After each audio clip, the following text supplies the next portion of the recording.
حمد و ستایش بر خداوند عزوجل و درود و پیام معطر بر پیامبری سرور و بعد. السلام علیکم دوستان عزیز و ارجمند. عده زیادی از مردمان گمان میکنند که اجابت شدن دعا، قبول شدن دعا تنها یک شکل دارد، یعنی آن درخواست و طلبی که از خداوند کردند حاصل شود، به دست آرند. اما به حقیقت اجابت دعا نوعهای دیگری نیز دارد. رسول خدا صلی الله علیه و سلم در این مورد در حدیث صحیحی که امام مسلم و امام ترمذی از روایات ابو هریره رضی الله عنه روایت کرده می‌فرمایند: ما من رجل يدعو الله بدعاء الا استجيب له فإما أن يعجل له في الدنيا وإما أن يدخر له في الآخرة وإما أن يكفر عنه من ذنوبه بقدر ما دعا ما لم يدع بإثم أو قطيعة رحم أو يستعجل. قالوا يا رسول الله وكيف يستعجل؟ قال يقول دعوت ربي فلم يستجب لي. فرستاده خدا صلی الله علیه و سلم در این حدیث مبارک میگویند هر کس که دعا کند، از خداوند چیزی درخواست کند، حتما یکی از این سه عطا برای او داده می شود. یا درخواست او برآورده می شود، مرادش حاصل می گردد، و یا اجر دعای او ذخیره برای روز آخرتش باقی می ماند، و یا به اندازه دعای او خداوند از گناهان او مغفرت می کند، مادام دعای او دعای بر گناه نباشد، یعنی ظالمانه علیه کسی دعا نکرده باشد، و یا در دعای او قطعی پیوند خویش تباری نباشد، و یا سراسیمه نشود.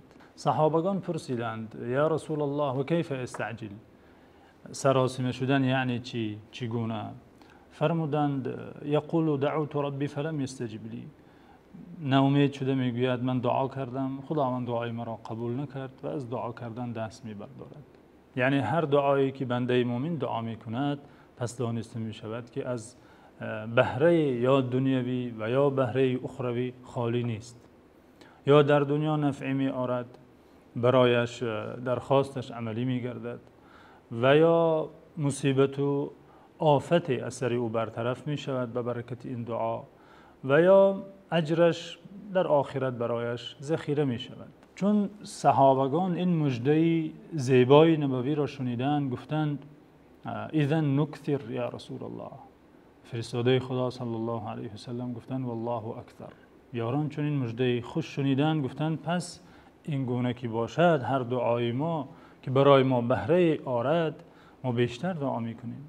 فرستاده خدا صلی الله علیه و سلم گفتند الله اکثر، عطای خدا بیشتر است.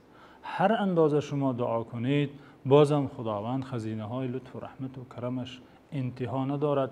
به هر دعای شما را مکافات عطای خواهد داد. دوستانی عزیز و ارجمند، این حدیث مبارک برای که از آداب بزرگ دعا دلالت می‌کند. اینکه بنده نباید از دعا کردن دلگیر شود و نباید از اجابت آن ناامید گردد، بلکه میباید پیوسته و همواره دعا کند و در رحمت خدا را بکوبد، پیش خداوند اظهار عجز و ناتوانی و افتقار و نیازمندی کند. و خداوند هر بنده را که چنین می‌کند دوست می‌دارد. خداوند می‌خواهد صدای بنده را بیشتر شنود.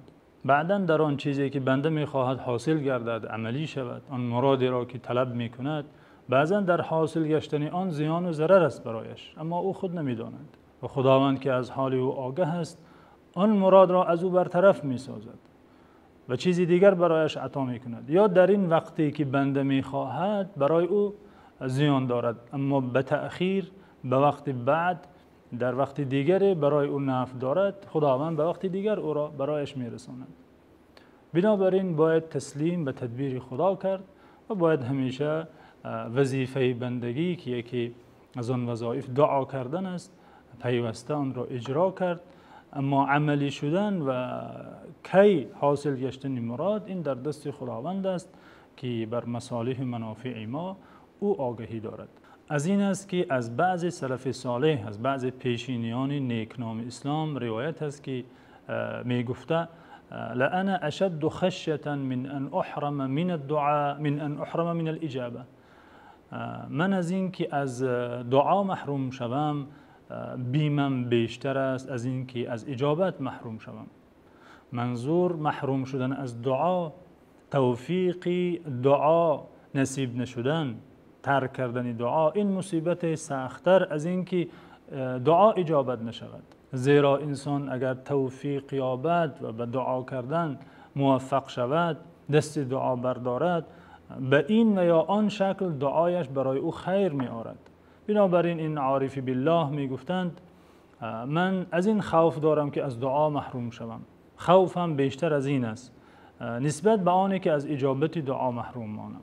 بنابراین وظیفه ایمانی هر بنده مؤمن است که همیشه دعا کند و از خداوند بپرسد، درخواست کند هر نیازی که دارد. نیاز خرد است، نیاز بزرگ است، نعمت دنیوی است یا نعمت اخروی است، از خدا بپرسد، الحاح کند، پیوسته بپرسد، به تکرار بپرسد. خداوند این گونه بنده ها را دوست می دارد و به دعا کردن امر نموده، وعده اجابت داده.